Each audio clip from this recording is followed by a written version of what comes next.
15-16 yaşındakı bir uşağa sən evdə qalmısan deyilir. Bir uşağı məcbur şəkildə evləndirirsənsə, bu köləlik psixologiyasıdır. Bir qız uşağı atası tərəfindən təcavüz olunur və bu ata ögey ata da deyil, çox təəssüf. Bəli. Öz atası tərəfindən. Uşaq oxumaq istəyəndə get ər evində nə istəyirsənsə eləyərsən. Özünü tam şəkildə dərk eləmirsə, bir insanın sevgi anlayışı da nədir bilmir.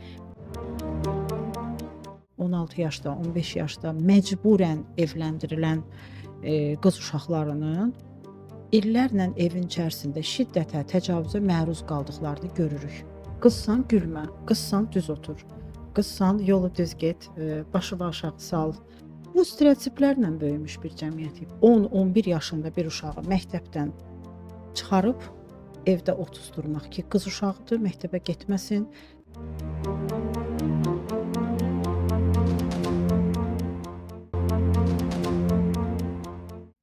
Hər vaxtınız xeyir olsun. Həmişə olduğu kimi yenə də psixoanalizdəyik. Bugün sizlərlə bərabər erkən nikahın fəsadlarından və pedofiliyadan danışacağıq. Həmkarım Heyranla birlikdə. Zəhra, salamlayıram səni də. Həqiqətən bugün çox yaxşı bir mövzu seçmişik. Həm gündəmi zəbt edən, həm hər gün demək olar ki, eşitdiyimiz, rastlaşdığımız problemlərdən danışmaq istəyirik, dəyərli izləyicilər. Uşaqlarda erkən nikahların təhrik edilməsi, psixoloji səbəbləri, daha sonraki problemlər və fəsadlar. Son dövrlərdə sosial şəbəkəni açmaq olmur. Hər dəfə erkən nikahdan danışılır. Hər dəfə hər hansısa bir qızımız bizim erkən nikahın qurbanı olur. Və mənim üçün çox maraqlı bir mövzu idi ki, bu. Nəyə görə bir qız uşağı 13 yaşında, 12 yaşında, 11 yaşında evləndirilir məcburi şəkildə? Özünü tam şəkildə başa düşməyən bir uşaq, bətnində bir uşaq daşıyır. Tam şəkildə özünü, ailəsini dərk etməyən bir uşaq, hansısa bir kişinin yükü ona verilir. Qab yuyacaqsan, ev təmizləyəcəksən, paltarını yuyacaqsan və bu şəkildə böyüdülür.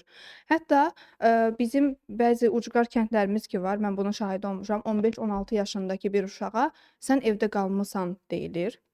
Və bu şəkildə, bu psixologiya ilə böyüdülən bir övlad daha sonra hansı psixologiyada bir uşaq böyüdəcək?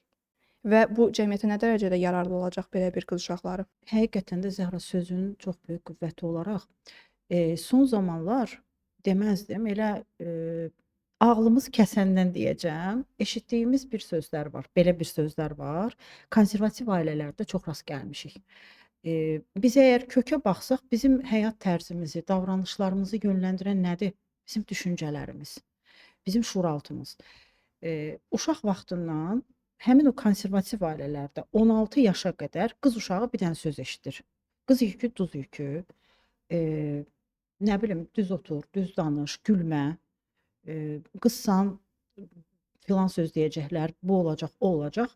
Yəni, baxın, o qədər çox yüklənir ki bu uşaqlar və sanki evdən qaçıb, evdən uzaqlaşıb, rast gələ bir insanlarla münasibət qururlar.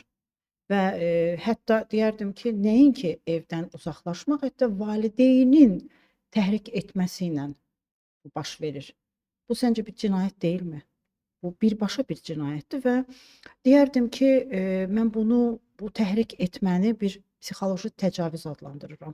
Həqiqətən də erkən yaşda bir gənci ailəyə, erkən nikaha təhrik etmək bir psixoloji təcavüzdür.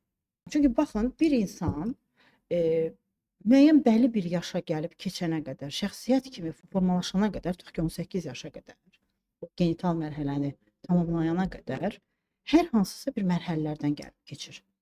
Bir insanın ehtiyacları var. Biz bunu keçən verilişlərimizdə o piramidaya baxanda danışmışdıq. Hər bir insanın bir ehtiyacları var, təməl ehtiyacları var. Müəyyən mərhələlər var ki, hər bir insan o mərhələdən keçərək gəlib yetişir bir insan olur. Bir insan bir şəxsiyyət olaraq formalaşması üçün mütləq şəkildə bir mərhələni tamamlayıb digərinə keçməlidir. Əgər sən hələ də var, sənin ruhunda bir oyuncaqla, bir gəlinciklə oynamaq keçirsə, sən hələ də var, evdə bir oyuncaqla yanına qoyub yatırsansa, çünki uşaqdır və bunun əlindən oyuncağını alıb yeni bir həyata itələnir. Baxın, ondan sonra bütün problemlər baş verir. Başqa bir ev, sənin yaşadığın tamamilə başqa bir evdən çıxıb gəlib digər bir evdə o özümüz də bilirik biz nədən danışırıq. Qaynana, baldız, gəlin və digər sözlər, söhbətlər. Axı bu uşaq da hələ də var özünü dərk edə bilmir. Hələ də o oyuncaqlarını kənara qoya bilmir. Yəni bunun kimi en sayda misallar gətirmək olar. Məsələn, mən bir qız uşağının gəlinciklə oynamasına qarşıyam. Gəlinciklə oynaması, yemək bişirməsi, qab-qacaq alıb verirlər ki, al bunu yemək bişirəcəksən. Ər çörəyi ləqəbi ilə böyüdülür. Yəni, və yaxud uşaq oxumaq istəyəndə get ər evində nə istəyirsənsə eləyərsən.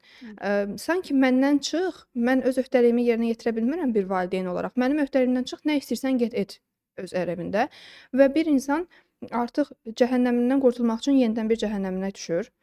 Onu anlayan yoxdur, dərk edən yoxdur, hisslərini başa düşən bir insan yoxdur ətrafında, və niyə görə bir ər müəssisəsi var Azərbaycanda?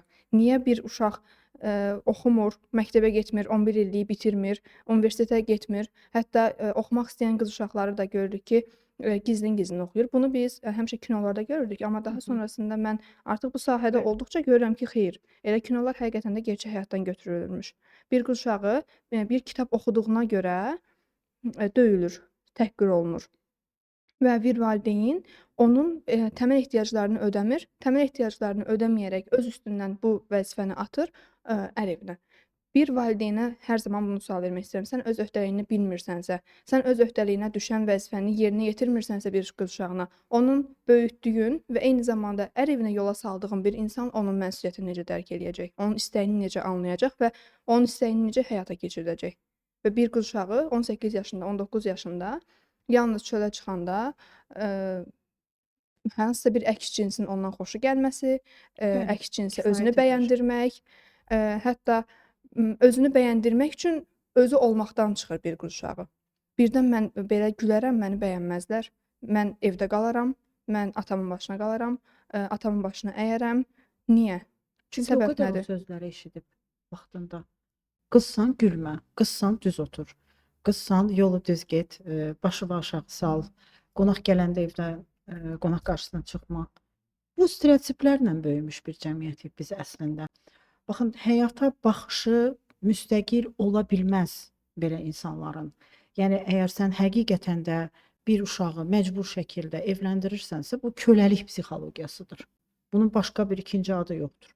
Yəni iqtisadi və sosial vəziyyətini bəhanə gətirərək əgər bir uşağı sən başından edirsənsə, bu ən birinci valideynin məsuliyyətsizliyidir. Özünü yetişdirə bilməyən bir insan övlad dünyaya gətirərək cəmiyyəti bədbəxt etməsinə mənə elə gəlir ki, hər birimiz buna bir qarşı çıxmalıyıq. Qarşı çıxmaqla da bu nəticələnmir təəssüf ki. Nə Bəli. qədər bağırsaq da, nə qədər bunu biz gündəmə daşısaq da, nə qədər müzakirə etsək də, çox təəssüf ki, bu cür psixopatların psixologiyası düzəlmir. Mən artıq onlara valideyn deyə bilmərəm, onlar bir psixopatdırlar və onları elə dispanserə biz aparsaq daha yaxşı olar, yerləşdirsək daha yaxşı olar həmin insanları. Niyə? Çünki yaxşı, bu valideyn bu düşüncədədir. Valideyn öz qız uşağını kölə olaraq böyüdür və bundan bir həzz alır.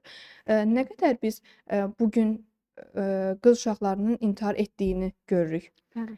Hər biri intihar olunur, mövzu bağlanır və bitdi. Artıq heç kim onun valideynini sorğulamır. Əgər bir insan özünü öldürübsə, o da elə günahkar, elə günahkar olaraq da bilinir və artıq ondan sonra bütün söhbət bağlanır bir insanın ölümü ilə. Və eyni zamanda nə qədər vaxta qədər cəmiyyət buna susacaq? Valideyn deyir ki, mən uşağımın yaxşılığını istəyirəm, uşağımı ər evinə göndərirəm, qoy orada xoşbəxt olsun. Xoşbəxt olmaq demək bu demək deyil. Bir qız uşağı əlindən çörəyi alınır, əlindən oyuncağı alınır, hansısa bir evə gəlin olaraq göndərilirsə, hətta o gəlinciyi biz kuklalarda görəndə, oyuncaqlarda görəndə o uşaq onu öz əynində hiss edirsə, cinsi tərbiyə almadığı bir mövzuda, özünü başa düşmədiyi bir anda hansısa bir cinsi tam şəkildə bunu İstismar deyək tam də. şəkildə bunu ifadə də edə bilmirəm. Çünki bu həqiqətən də cinsi istismardır və bir var ki, buna qarşı gəlinə bilsin, bir də var ki, qarşı gəlinə bilmir. Və müdafiəsiz qalan bir qız uşağı daha sonrasında əvvəl-axır təslim olacaq və niyə kişilər bundan bu qədər zövq alır? Bir kişinin var, hətta 35, 32, 30 yaşındakı bir gənc bəy 13-14 yaşındakı bir qız uşağı ilə evlənir. Bu bir pedofillikdir yəni. Əslində orada da çox ciddi bir problemlər var yəni. özündən 20 yaş kiçik bir uşaqla evləndirilənlər görürük. 25 yaş, 30 yaş. Yəni əslində biz o pedofilliyin kökünə gedib baxsaq, özündən 20 yaş, 15 yaş böyük biri ilə evləndirilirsə, hə, tamam da hər şey iqtisadi vəziyyəti gözəl, sosial vəziyyəti yaxşı, ailəsi var, amma orda da həmin o qarşı tərəfin o pedofil olduğu bir çox insanların gözündən qaçır. Çünki biz kökə gedib baxsaq görərik ki, onun özünün çox ciddi problemləri var əslində. Bəlkə də özü fərqində deyil, bəlkə də fərqindədir. Bu ona xoş gəlir. Və pedofillik nədir? Əslində uşaqlıqdan yaranan, yəni erkən belə deyək, yeniyetməlik çağından yaranan bir psixoloji bir problemdir, yəni. Qarşı tərəfdəki 5 yaşında, 6 yaşında uşağa belə deyək, tamah salan 18-20 yaşında bir gənc və biz bunu gözümüzdən qaçırdırıq, yəni rəsmən. Cəmiyyət burada günahkardır ki, bir 30 yaşında, 25 yaşında hər hansısa bir qız uşağını təcavüz edən bəylərimiz bu gün hansısa bir dövlət qarşısında cəza alır, amma rəsmi şəkildə, rəsmi sübutlu evlənən bir insanlara normal şəkildə baxır. Burada artıq cəmiyyətin də bir psixologiyasına nəzər yetirmək lazımdır ki, niyə bir qız uşağının özünün hər ikisinin oxşar cəhəti nədir? Hər ikisi də cinsi istismar olunur. Hər ikisi də evlənmək istəmir. Hər ikisi də cinsi münasibətdə olmaq istəmir. Bir tərəf onu təcavüz şəklində olduğuna görə cəza çəkmə müəssisəsindədir. Bəzisi isə gedir anasının atasından halallıqla istəyir, aparır evinə qoyur. Bu amma həmin insanlar cəza almır. Burada hanı ədalət? Çox görmüşəm vaginizm problemindən əziyyət çəkən insan. Yəni xanımlar özündən 20 yaş, 25 yaş böyük biri ilə evləndirilir zamanında. Yəni uşaq ikən. Və yaxud da digər problemlər olsun. Yəni əslində biz bu gün psixoloji tərəfində danışırıq, amma o qədər anatomiyasında da ciddi, yəni onun orqanizmində ciddi problemlər, erkən hamiləlikdə düşüklər baş verir. Bir çox səbəblər var. Doğuş sonrası travmalarla rastlaşırıq. Nədir bu? Çünki uşaqlığını yaşaya bilmir və həmin o mərhələni normal şəkildə tamamlaya bilmədiyindən dolayı bir özü hələ uşaqdır. Onun bir daxili aləmində bir uşaq var. Baxır öz sinif yoldaşlarına, onlar universitet oxuyurlar və yaxud da əylənirlər, gülürlər, danışırlar. Sən amma 16 yaşında qucağında bir körpə ilə oynayırsan, üstəlik də sənin evdəki problemlərin və buna baiskar kimdir? Təbii ki də valideyn. Yəni bir uşağın əlindən gəlinciyini alıb onu məcbur şəkildə evləndirmək. Və burada o qədər depressiyalarla rastlaşmışıq ki, doğuş sonrası depressiyalar hədsiz dərəcədə çoxdur. Yəni qapanma, hətta intihara qədər cəhd edən, yəni belə bir qızlarla, gəlinlərlə rastlaşmışıq biz. Və təbii ki, bu psixologiyada olan bir qız uşağı daha sonrasında elə özü psixologiyası nədirsə, öz övladını da bu şəkildə böyüdəcək və bu da belə zəncirvari davam eləyəcək ta ki, bu zənciri nə vaxtsa, indi Allah xatir kimsə qıracaqsa təbii ki, hə, onda ola bilər. Bu insanların psixologiyalarına baxaq. Bir atanın və bir ananın 13 yaşında, 12 yaşında bu savadsızlıqdan irəli gəlmir. Bunu hər şey cəmiyyət savadsızlığının üzünə atır ki, hə, savadsızlıqdan dolayıdır. Xeyr. Ona bir həyat verməlidir, ata olaraq, ana olaraq oxutmalıdır, məsuliyyət olmalıdır həmin insanda və bunun məsuliyyətsizliyi də qoysaq kənara, bir psixoloji olaraq baxsaq, nə kimi psixoloji fəsad var və yaxud da nə kimi bir psixoloji vəziyyət əvvəldən var ki, daha sonra böyüdükcə, yaşın üstünə yaş gəldikcə bu insanlar artıq belə bu şəkildə nankorlaşırlar. Əslində Zəhra, burada sözünün qüvvəti olaraq həqiqətən də təkcə valideynin məsuliyyətsizliyi deyil. Biz valideyni düzdür, qınamaq demirik də, çünki psixoloq olaraq qınamırıq, təbii ki də, yargılamırıq. Sadəcə düzgün nəyin düz olub olmadığını, yəni düzgün şəkildə deyirik. Sadəcə burada belə bir şey var. Elə sən dediyin kimi qınamırıq, amma mən bu valideynləri qınayıram. Yəni bir psixoloq olaraq deyil də, bir şəxsiyyət olaraq mən bu valideynləri qınayıram. Onlar da elə görüb. Biz bizə ötürülənlərik, yəni. Yaxşını da pisi də. Düzdür, mən indiki gəncləri çox sevirəm. Bəzən deyirlər ki, indiki gənclər belə, bizim dövrümüz elə, filan şey belə. Yəni, amma mən həqiqətən də bizim gənclərin söz azadlığını çox sevirəm. Özlərini sevməklərini çox sevirəm. özlərinə verdikləri dəyəri çox sevirəm. Oxuduqları kitabı, özləri üçün adi bir geyimi seçməklərini belə çox bəyənirəm. Çünki, bir balaca keçmişə qayıtsaq, yaxın keçmişə qayıtsaq, Sovetlər dönəminin uşaqları bir balaca söz azadlığından məhrum idilər. Həmin o valideynlərin, belə deyək, o problemləri, yəni uşağı tez ərə vermək, qızsan evdə oturma, tez getməlisən, vaxtında get ki, vaxtında uşaq dünyaya gətirəsən filan. Bax bunu kimi olan bu mənasız, lazımsız, dırnaqarası adət-ənənələr, mental dediyimiz heç bir dəxilsiz bir şeylər, yəni. Əslində onlar həmin o Sovet dövründən qalma bir stereotiplər idi. Yəni onlar elə görüblər. Uşağı qucağına alma, uşaq ağlayır, qaynatan yanında uşağı götürmə. Nə bilim, 16 yaşda əgər evdəsənsə, sən artıq evdə qalmısan. Hətta bu gün də bəzi bölgələrdə, bəzi rayonlarımızda belə bu düşüncə qalır. Yəni sözümün canı o ki, yəni biz təkcə valideynləri deyirik, amma bir çox bölgələr var ki, hələ də bu stereotipdən çıxa bilmirlər. Bu totemi, bu tabunu qıra bilmirlər yəni. Ən acınacaqlı vəziyyət də budur ki, bu adət-ənənənin hardan gəldiyini, niyə gəldiyini bilmədən elə kör-koranə gözü yumulu bu adət-ənənənin ardınca gedirlər. Sanki onların işinə yarayır bu adət-ənənə və heç bunun belə deyək, azad da olmaq istəmirlər. Bəs yaxşı, deyirsən savadsızlıqdır, deyirsən ki, Hər necə birinin önəmi var. Hər biri az-az da olsa, burada mahiyyəti var, qatqısı var yəni. Təkcə nə savadın üstünə yıxmırıq, var amma. Çünki təhsili olanda bir balaca baxış açısı başqa olur valideynin. baxış açısı fərqli olur. Tamam, bunu başa düşdüm, amma bu qədər bizim maarifləndirdiyimiz insanlar hanı? Niyə bir insan TikToka girir, boş-boş videolara baxır, ondan sonra bu videolara baxsın, ondan sonra hansısa bir özünü gelişdirəcək bir videolara izləsin. Bunun ardınca məncə istəmək məsələsidir bu. Bəli. Məncə bu adət-ənənəni sorğulamaq, niyə bu var?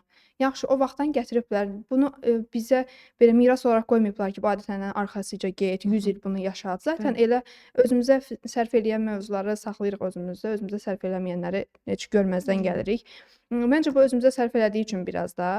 Çünki bir valideyndir, 13 yaşında, 14 yaşında bir qız uşağını hansısa bir ər evinə göndərir. Artıq vəsə məsuliyyəti bitdi, qız uşağı da böyütdü, yedirtdi, içirtdi, indi azdan çoxdan nə bacardısa, göndərdi. Artıq vəsə oh rahatam mən, bütün valideynlik borcumu yerinə yetirdim. Bir də var ki, bunu 25-30 yaşına qədər bu uşağı gətir, oxutdur, işə düzəlt, təhsil ver. Bu artıq biraz danışanda belə gözə çox böyük görünür. Ona görə bu daha rahat idi, mənə elə gəlir ki. Və Məsuliyyətsiz insanlar üçün daha rahatdır. Sözün qüvvəti həqiqətən. Məsuliyyətini dərk edə bilməyən, özünü yetişdirə bilməyən, hələ də 35 yaşı, 40 yaşı olub, amma hələ də özünü 16-15 yaşında aparan valideynlər var. Öz məsuliyyətini dərk etmir. O övlad dünyaya gətirir, 5 dənə, 3 dənə mahiyyəti dərk etmir. Ümumiyyətlə övladı niyə dərk etdiyinin fərqində deyil. Övlad mənə nə üçün lazımdır? Bu cəmiyyətə onun qatqısı nə olacaq? Bu cəmiyyətdə onun yeri nə olacaq? Ümumiyyətlə bu uşaq öz ayağı üzərində dura biləcəkmi? Mən özüm hansı psixikada sağlam bir düşüncədəyəm, hansı bir normal, sağlam psixoloji durumum, vəziyyətim var ki, bir 4 dənə də, 5 dənə də özüm kimisini dünyaya gətirirəm. Bax, məsələ bundan ibarətdir. Onun da açıqlamasını mən verim sənə. Bir qız uşağı 3 övlad böyüdürsə, 3 övlad dünyaya gətirirsə, qoy qocalanda mənə baxsınlar. Aynen yəni belə deyək də, xəstələnəndə mənə baxsınlar. Biri bazarlığımı eləsin, biri yanımda qalsın. Nə yaxşı ki, mənim də məsələn 3 dənə uşağım var. Yəni bu nə düşüncədir? Bundan övlad dünyaya gətirmək olar. Bu nə? Mən heç cürə anlaya bilmirəm, yəni belə valideynləri. Bundan 100 il sonra keçsə də başa düşməyəcəksən bu valideynləri. Mənim valideynlərə sualım budur ki, niyə özünüz qul olaraq böyümüsüz və hələ də qul uşaq böyüdürsüz? Kölə psixologiyasında Niyə? övlad yetişdirir. Mən xoşbəxtəmmi? Mən qul vəziyyətində böyüdülmüşəm. 13-14 yaşında ərə gəlmişəm. Ər sözünü də nifrət edirəm. Bir ər aldı, apardı. Biz heyvan deyilik, əşya deyilik. Kimsə bizə sahib çıxsın. Sadəcə ailə qura bilərik xoşbəxt olmaq üçün, amma biz xoşbəxt olmaq üçün ailə qurmuruq. Kiminsə ehtiyaclarını yerinə yetirmək üçün. 30 yaşında bir, bəydir, öz ehtiyaclarını ödəyə bilmir, yəni yeməyini bişirə bilmir, paltarını yuya bilmir, evini səliqəyə sala bilmir. Onun üçün 13-14 yaşında bir qız uşağını alır, gətirir, qul olaraq evinə qoyur və özü gedir kimlə istəyirsə də gəzir, tozur, əylənir. Burda da sağlam ailədən zaten söhbət gedə bilməz. Və bu şəkildə böyüdülürəm, bu şəkildə ərə verilirəm və öz uşağımı da bura sürükləyirəm. Axı heç olmasa insan bir ayılmalıdır, gözü açılmalıdır ki, mən bu ailədə xoşbəxt deyiləm. Mənə bu həyat ssenarisini mənə veriblər. Mən vaxtilə buna qarşı gələ bilməmişəm. Heç olmasa övladımı qoruyum. Heç olmasa övladıma bu həyatı sunmayım. Amma əksər valideynlər nə olub ki, çox da xoşbəxtlik. Gedəndən sonra sevərsən. Mən elə gəlir ki, əvvəldən sevmək. Yəni bir insan özünü tam şəkildə dərk eləmirsə, bir insanın sevgi anlayışı da nədir bilmir. Məsələn, mən əksər pasiyentimdən soruşanda ki, sənin üçün sevgi nədir? Bir insanı işinə yaramaq olaraq bilir. Çox gözəl xanımam mən, qadın olaraq öz məsuliyyətimin fərqindəyəm deyilir. Deyirəm, sənin məsuliyyətin nədir? Deyir, vaxtı-vaxtında yeməyimi bişirirəm, ərim işdən gələndə yeməyi hazır olur, paltarları ütülü olur, yuyulmuş vəziyyətdə olur, evim səliqəli olur. Hətta oğlan uşağı dünyaya gətirmişəm deyilir və oğlan uşağı dünyaya gətirdiyi üçün belə fəxr edən valideynlər Mükafat. var. Amma Medal. bugün amma bugün əksəriyyət valideynlər qız uşaqlarına daha çox möhtac olur. Bir ana qız uşağına hər zaman möhtac olur. Yeyəndə, içəndə deyil də, daha çox xəstə olanda oğlan uşağı ona gətirib dərman verib onun saatlarla başının üstündə dayanmır. Amma bir qız uşağı onun saatlarla başının üstündə dayanır, hətta onun ehtiyaclarını ödəmək üçün əlindən gələni edir. Bu gün əksər analar işi qızdan keçsə də, amma oğul uşağı dünyaya gətirmişəm deyə medal taxıb sinəsini gələ-gələ nəslin içində gəzməyi bacarırlar təəssüf ki. Bu arada nigahın Azərbaycanda, Azərbaycan Respublikasının konstitusiyasına görə 18 yaş təyin olunur. Amma biz o qədər çox bu hallarla rastlaşmışıq, hal-hazırda da var. 16 yaşda, 15 yaşda məcburən evləndirilən qız uşaqlarının illərlə evin içərisində şiddətə, təcavüzə məruz qaldıqlarını görürük. Zamanında çox təcavüzə uğradığını eşitdiyim pasiyentlərim var, danışanlarım var. Misal olaraq əvvəlcə ata tərəfindən, bəzisi qardaş tərəfindən təcavüz olunub, məcburi şəkildə, daha sonra isə özündən yaşca 15-20 yaş hətta deyərdim, biri ilə evləndirilən gənc xanımlar var. Və illərlə də orada yenə də təcavüzlə, təbii ki də o zorakılıqdır, yəni normal bir şey deyil yəni. Burada evdən qaçır, məcbur olur ki artıq verirlər evdən gedəcəm, gedir orada da yəni yağışdan çıxıb yağmura düşür yəni belə deyək. Təəssüf ki, bu hadisələr çox keçmişdən var. Sadəcə bunu gün üzünə gətirən yoxdur. Nədənsə qorxuruq, niyə qorxuruq, niyə danışmaqdan bu qədər qorxuruq? Bu insanlar bu əməlləri etməkdən qorxmurlar, çəkinmirlər, amma biz bu mövzuları olunan bir mövzunu müzakirə etməkdən və buna qarşı gəlməkdən niyə görə qorxuruq və bunu qorxmamalıyıq da. Təbii ki, əgər biz bu şəkildə qorxsaq, bunların heç birini müzakirə etməsək, bu insanların elə alıb başına gedəcəklər. Bu şəkildə də davam eləyəcək və əsrlərlə də bunlar var idi. Çox keçmişdən də biz görmüşük ki, bir kişinin 5 arvadı olurdu. Ögey uşaqlar bir-birlərinə qardaş-bacı olaraq böyüyürdülər. Daha sonra elə ögey qız uşağı ögey qardaşla evləndirilirdi. Sanki əvvəldən yəni bu şəkildə danışılırdı və elə bu adət-ənənə devrini dəyişsə də əslində davam edir. Sadəcə biraz don geyinir, biraz rəngini dəyişir, amma əslində tam kökünə baxsaq eyni şeydir. Bir qız uşağı atası tərəfindən təcavüz olunur və bu ata ögey ata da deyil, çox təəssüf. Bəli. Öz atası tərəfindən, öz qardaşı tərəfindən. Mən bu gün öz atama, öz qardaşıma arxa dayaq olaraq bilməyəcəmsə, onlara söykənə bilməyəcəmsə, onlardan belə başqaları kimi nələrsə güdəcəmsə, o zaman belə ailə olmaz olsun. Bəli. Və bu gün bir ata öz qız uşağına təcavüz edir. Daha sonra onu apar-topar evləndirir ki, bundan heç bir kəsin xəbəri olmasın. Valideyn qız uşağı anasına deyir, ana deyir ki, atadır. Hətta belə bir şeylərlə rastlaşırıq Heç kəs təəssüf ki. bilməsin. Heç kəs bilməsin, öz aramızda qalsın, atadır, səhvdir, edib, bağışla. Bir çiyninə yük qoyulur qız uşağının. Bu yük bəs olmurmuş kimi sevmədiyi bir insanla evlənir, sevmədiyi bir insan onun bədəninə toxunur və zaten bu əvvəldən var idi onda bu qorxular. Çünki ən güvənilir tərəfindən o dağların başına qar yağır Bəli, bəli. misalı. Güvənilir tərəfindən və arxa dayaq olaraq gördüyü bir insanı, onun bədəninə toxunması, cinsi istismara, məruz qalması və sair və daha sonrasında gedir, bəlkə bir ümid xoşbəxt olaram, bir ümid onları unudaram, mənə unutduracaq bir həyat yaşayar dediyi halda yenidən istəmədən cinsi istismara məruz qalır. Əslində bu mövzunu dilə gətirmək, səsləndirmək biz psixoloqlar tərəfindən olsa daha yaxşı olar. Çünki, belə deyəcəm, bir balaca da, insanları maarifləndirmək, insanları ayıltmaq, cəmiyyəti heç olmasa bu bəladan, belə deyək, xilas etmək üçün bizim də bir qatqımız çox şərtdir. Saatlarla danışmaq olar. Çünki, mən düşünürəm ki, bu mövzuda danışacaq ən düzgün olan insanlar bizlərik, biz psixoloqlarıq. Ona görə ki, biz, bəlkə də ağlınıza gəlməyəcək qədər gördüyümüz vakalar var. Seanslar zamanı gördüyümüz, rastlaşdığımız, patoloji hallar var, istismarlar var, təcavüzlər var. Yəni biz hər şeyin, görünən tərəfini görürük, amma pərdə arxasında hər kəsin nələr yaşadığını, nə tacizlər gördüyünü, nə atadan, nə qardaşdan, nə kimlərdən, nə, şiddətlər gördüyünün, yəni həqiqətən də şahidi oluruq hər zaman. Hər zaman deyilir ki, bizim ölkəmiz, çox əmin-amanlı, sülh ölkəsidir. Bu kimi hallar başqa ölkələrdə var, başqa ölkələrdə bir xəbər olaraq biz baxırıq. Çox təəssüf ki, biz, bir cəmiyyət olaraq eyni şeyləri edib, amma gizlətməkdə üstümüzə yoxdur. Yəni başqaları, başqa ölkələrdə baş verən hadisələr, gün üzünə çıxsa da, biz gün üzünə çıxmasına belə qarşıyıq. Niyə ki? Çünki insanları ayıltmaq istəmirik sanki və ayılmasının qarşısını alırıq və nə qədər ki, cəmiyyət bu şəkildə ayılmayacaqsa, cəmiyyət sadəcə özünə yararsız olan insanlara sadəcə, onları güldürəcək, çox mənasız videolara, verilişlərə baxacaqsa, nə qədər ki, maarifləndirici videoların baxış sayı az olub, Bəli. maarifləndirməyən, yəni şəxslərin baxış sayı yüksək həddə gələcəksə və onlar Azərbaycanda məşhurlaşacaqsa, elə biz çox təəssüf ki, elə burada da qalacağıq. Biz, 10 il bundan əvvəl nə idiksə, 10 il sonra da buyuq. Nə qədər ki, bu, maariflənməyə açıq deyildiksə, bir o qədər də bunun davamı gələcək təəssüf ki. Biz hər zaman bir cəmiyyət olaraq kimlərəsə diaqnoz qoymaqda üstümüzə yoxdur. Yəni bu pedofildir, bu cinsi istismarçıdır, bu təcavüz etdi, bu filankəsdir, bu filan sindromdan əziyyət çəkir.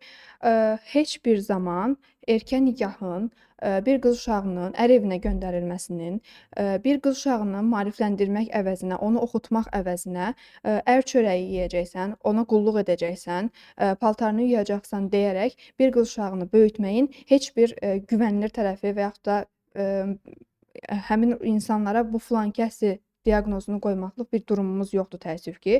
Yəni bir qız uşağının, təkcə qız uşağı deyil, çox təəssüf olsun ki, biz seanslar zamanı görürük ki, hətta oğlan uşaqları belə bu günlərdə təcavüzlər də olunur, tacizlərə də məruz qalır. Onlar belə güvənsiz yaşayırlar, onlar belə, qorumaq, içgüdüsü ilə yaşayırlar bu həyatda. Emm, Çox xahiş edirəm valideynlərdən, əgər ki, bunu siz məsuliyyətsizlik olaraq görürsünüzsə, bunu savadsızlıq olaraq görürsünüzsə, bizim kimi insanlar, bizim kimi psixoloqlar sizləri maarifləndirmək üçün burda varlar.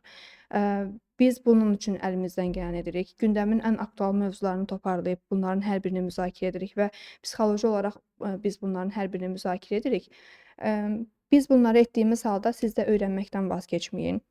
Və Zəhra, son olaraq bir, məsələni də əlavə etmək istəyərdim. Əgər cəmiyyətə sağlam bir fərd yetişdirmək istəyiriksə, heç olmasa 11 sinif məktəbi bitirməlidir bir uşaq. Baxın, bir vakalar arasında bu yaxınlarda bir şeylə rastlaşdım. 10-11 yaşında bir uşağı məktəbdən çıxardıb, 21-ci əsrdə, təsəvvür edirsiniz? 21-ci əsrdə.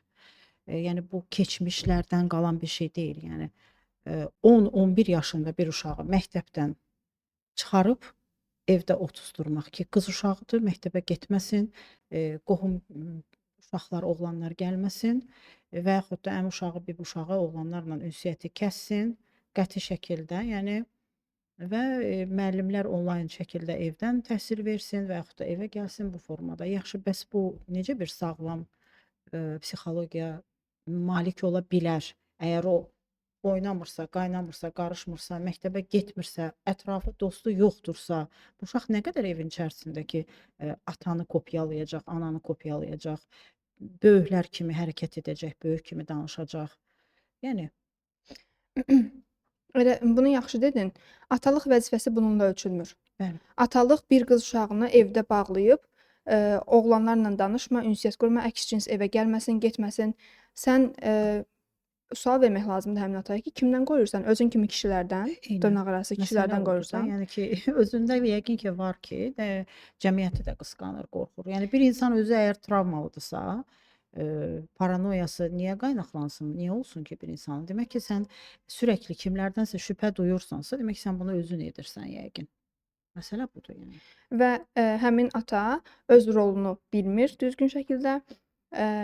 Rolunu bilmədiyinə görə elə bilir ki, elə hər yerdən qısdı, gətirdi qız uşağını dizinin dibində oturtdurdusa, onu hər kəsdən qoruyacaq, özü kimlərdən qoruyacaq? Hər kəsdən deyil. Çünki hər kəs, yəni cəmiyyətimizin igid oğulları da var, qızlarımıza sahib çıxan, eyni zamanda onların qeyrət namusunu çəkən insanlar da var. Bunlarla eyniləşdirmirəm bunu əsla, və, qısır gətirir, oturtdurur dizinin önündəki yaxşı təcavüz edə bilsin. Hı. Bunun başqa bir yanı yoxdur. Və, bir atalıq burdan görünmür. Kaş ki bir ata-ana statusu, ata nə etməlidir, necə Bəli, uşaq öhdəlik, böyütməlidir, ata məsuliyyət. necə bir, rol almalıdır evdə, necə bir örnək olmalıdır. Ata dediyimiz insan bir qız uşağının ilk sevgisi atasına olur. Bir, qız uşağı görür, atasını görür, onu kopyalayır, onun kimi bir insanın həyatında olmasını istəyir, gələcəkdə onun kimi bir xarakterli insanla ailə qurmaq istəyir və bu gün ata öz qızına acımasızca təcavüz edirsə, bir uşağın tamam xəyalları yerlə bir oldu. Və bir ata, bir ana öz məsuliyyətini dərk etmədən uşaq dünyaya gətirirsə, həmin insanlar uşaq dünyaya gətirməsin, bir zəhmət. Yəni, sən onu gətirib dünyaya bədbəxt edəcəksənsə, onun xəyallarını alt-üst edəcək, onun nə günahı var? Bir oğlan uşağının, bir qız uşağının nə günahı var? Daha çox qızların üstünə biz gəlirik ki, qız uşağına təcavüz. Xeyr, cəmiyyətimizdə %70% az yaşlı uşaqlarımız, az yaşlı oğullarımız belə təcavüz olunur. Öz qardaşı, atası, sinif Bəli. yoldaşları tərəfindən bullinqə məruz qalır, susdurulur, daima susdurulur. Sus, daha artığını sənə yaşadaram. Sus, bundan daha artıq bir, sənə cəza verərəm. Nələrdənsə səni, məhrum edərəm və bu uşaqlar, cəmiyyətdə özünə yer tapa bilmir, gedir başqa bir insanla ailə qurur. Nə ata olaraq ata ola bilir o həyatda, nə, valideyn olaraq valideyn, nə şəxsiyyət olaraq şəxsiyyət kimi davrana bilir və tamamilə yerlə bir olur. Bu elə ən böyük günahdır mənə elə gəlir ki, hazır olmadan çox xahiş edirəm ailə qurmayın. Hazır olmadan ata-ana olmayın. Bir insanın ata-ana statusunun verilməsi Azərbaycanda bir qəlibdir. Böyüyürsən, universitetə girirsən, hardasa işləyirsən, ailə qurursan, ata-ana olursan, vsyo. Öhdəlik Və sanki. Nə Çox xahiş edirəm lazımsız. bu şəkildə olmasın. Yəni bu sizin əgər hazır deyilsinizsə ata olmağa, ümumiyyətlə nəinki ata olmaq, ana olmaq, bir insan əgər hazır deyilsə ailə qurmağa, ev sahibi, ev artıq onun öhdəliyi olmalıdır. Ailə başçısı olur bu insan. Ona hazır deyilsə evlənməsin. Nə gərək var? Azərbaycan onları dışlayacaqmı? Azərbaycan onlara deyəcəkmi ki, sən niyə ailə qurmadın? Həmin Bəli. insanlar xaricmi olunacaq burdan? Xeyr.